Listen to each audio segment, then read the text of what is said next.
But, well, guys, thank you so much for coming. I want to get to the Dispatch article. By the way, Joe's got the updates. Hours of my life reading his. I didn't waste my time reading yours, but then he just released his 4-part. Oh, I didn't even see it. I only got through part 3. Yeah. Oh boy. I'm writing about that in your green room right now. Nice. So, yeah. He notice he just keeps coming back to, and I didn't have even one drink on that trip. That's right. He's like, they wouldn't. That was one of the things. See, all right, you handle this because I didn't even read any of that For part. people who don't know, who aren't in the journalistic world that a bunch of us are living Pretend in. we're at Elaine's right now. Nancy wrote a really great piece kind of highlighting what's been going on specifically at the New York Times. Words as Weapons, How Activist Journalists Are Changing the New York Times. You can read that at Dispatch. Do you want to just sort of sum up? It's very hard. It's hard. It's a reporter. Just focus on the McNeil part. Right. It's a science reporter, Donald McNeil. He's been at the paper for 45 years, top of his game, big COVID reporter for the past year. January 28th, a story from something that happened in 2019 when he was leading a group of kids on a time-sponsored trip in Peru. Somebody asked, he was like kind of a crankier older guy, but he was trying to engage like in interesting conversations with teenagers because like that's what you do. But these kids were very ideological, kept pushing back. One asked him a question about like, do you think this 12-year-old who used the N-word with her friend, not in a mean way, like joking, should have been suspended? And he's like, well, that's the only way Joe uses it. How did he like use it? Was he using it to like, call someone this, or was it, what was the context? And in the context of asking that question, he used the word.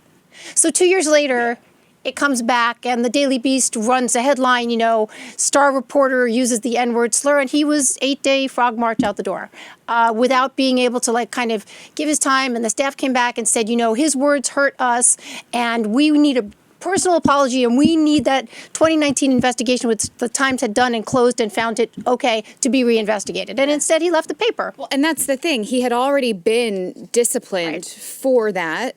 Was told he could no longer do a trip like that again, not only because of the situation, but he said in his writings yesterday that they told him it was also because of the terms of his contract. He was very difficult to work with while ironing out the terms of that trip's contract. And I'm like, good for you. You should be difficult when having to travel with high school students. It was about a medevac evacuation. That's what it was. It was like insurance for a medevac. Yeah, the kids and whoever else was on it, the leaders get it, but he didn't. He's like, look, if I get like fucked up on this trip, it's like $250,000 for me to be airlifted out. So you need to cover it a hem-ha, and they finally did. But that was how he was difficult. Oh, man. It is, definitely, boy, you had a great analogy in here, too. You are a great writer. Screw you. I'm trying to find it. But, and then there's another, like, subplot in the investigation of it. And what's her name at the Times? Hannah. Yeah. It goes all over the place, but it's fucking fascinating. And, good overall look at the culture as it is in the New York Times today. Yep, they're giving me a lot to write about. And the interesting thing, because it overlaps with what's happening at museums and at newspapers and all over the place right now, is the role that the apology plays. Like you knew this in the reporting of the story, but now that Donald McNeil has laid out his 20,000 word explanation of it. So after this resurfaces, and it's resurfaced because someone inside the Times leaked the story to the Daily Beast, right? And the absolutely gormless piece of garbage executive editor of the New York Times, Dean Baquet, who I worked with in L.A., and who is like patient zero for everything bad in modern American journalism. He comes on the fence as far as whether he's good or. Yeah. He comes back to Donald McNeil and says, "You're gonna have to come up with a better apology because you've lost the newsroom. You've lost the newsroom. You've lost the newsroom, bro. You're in charge of the newsroom. Yeah. Fuck the newsroom, right?" McNeil comes back perfect and say, "You want to talk about who's lost the newsroom?"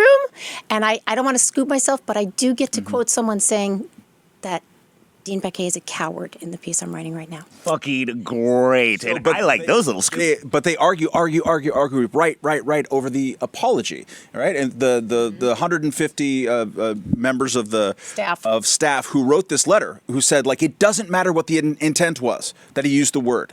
Intent doesn't matter, says journalists. What? They demanded that he apologize to them. That's right. For what he said to teenagers in Peru 2 years ago. But the forced apology is a big part of this culture right now. Yeah. And it's not even, and they know that any apology that comes is going to be forced and insincere. That is why they do it. Because once you do that, that demonstrates their power over you and over the institution. That's the creepy struggle session shit that's happening all over the place right now. Well, also, there's no way the apology would ever be enough. It doesn't matter. Yeah. He could prostrate himself. He could disembowel himself on the Times newsroom. They'd be like, whatever, fine, you're done. Yeah. You're done. So that, and it's all deliberate. You know, people are like, well, they're really in pain. Well, okay, but you've just turned your pain into a weapon. Okay? That's like, so the thing about it is like, you can forgive teenagers for acting like idiots because you're a teenager.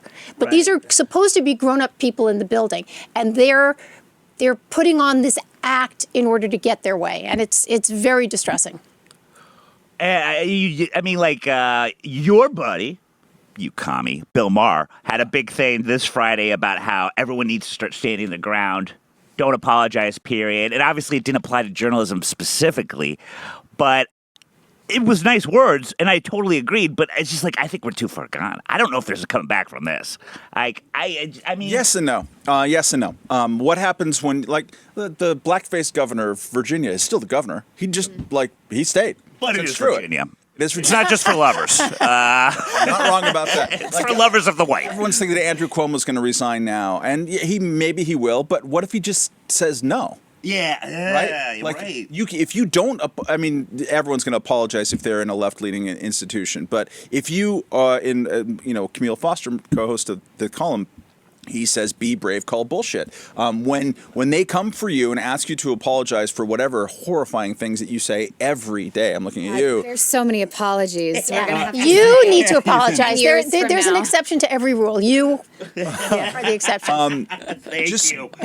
And you just say no, then what do they have over you, right? That's the question. But you have to. It helps to work for an institution, as you do, that has your back on that, and I do too. I thank Buddha that I work for Reason every day, because Reason don't play with that shit. Yep. Right. And create institutions where they can't fire you, and then be brave and call bullshit. And because I'm freelance, I'm like, I'm allowed to do this. Like, what are you going to do? Right, What are you gonna come and exactly. take from me, because there's plenty of people that do want me to write for you and for them. And if you don't like what I have to say, then fine, then don't read it. But I don't have a problem calling it as I see it.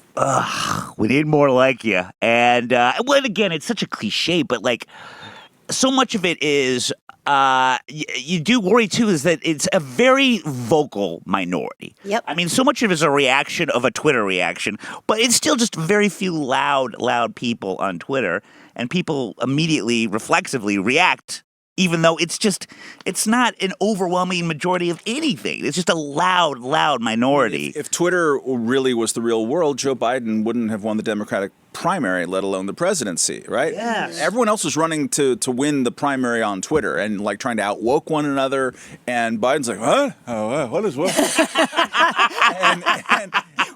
and he won.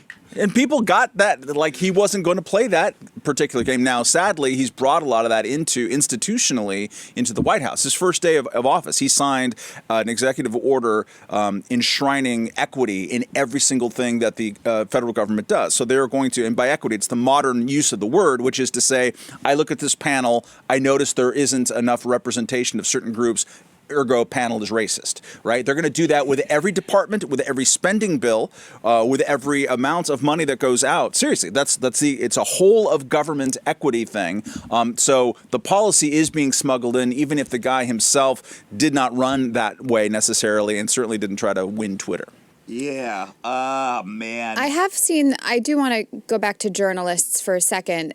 There is an issue that I saw, especially in Donald's sort of explanation of everything he was doing. You all write emails that are way too long.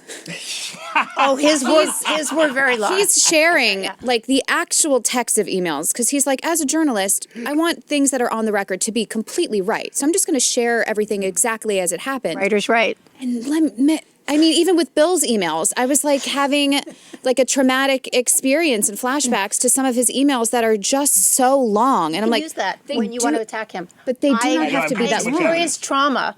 Yes. From Bill's emails. Yes. Right. Who's going to argue with this, It's right? harm. Well, every subject header says manifesto on it. I So wonder. she's warned. I wonder if the newsroom was just so frustrated with these long emails that he'd been sending. What do we for do? So many Call him a years. racist. Well, let's remember that at the top of it, he's like, yeah, sometimes I'm a bit curmudgeonly, especially with editors.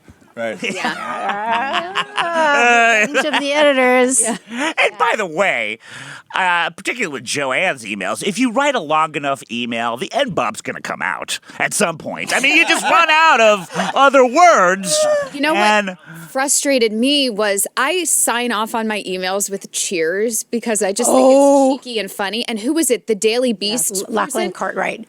After He liked cheers, and I was like, no, I need a different sign off now. This chin chin, maybe? I don't know. yeah, his email was like, we're about to like completely skewer you and destroy your life. Cheers. Yeah, you have 3 hours to You have respond. 3 hours to respond. It was, Oh man, it is. Yeah, and like I'm almost glad that I didn't know he had done his response, so that you had to read it instead of me. Like I didn't know about that until you said it today. But yeah, apparently he's a little verbose. I have part 4 to look forward to today. It took me so long to read all of it. long. Yeah. Part 4 is Woody Allen, episode 2 of my version. It is fascinating, though. Like, I didn't even realize, like, the scope of the work he did and, like, specifically on malaria. Like, he's really helped AIDS, drugs, cancer huge patients. groups of people. Right, but what's the satisfaction in bringing down Joe Schmo, right? Yeah, that's You true. know, you want a big target that's got to feel sort of good. I also liked, because I've written about Nicole Hannah-Jones and what she did with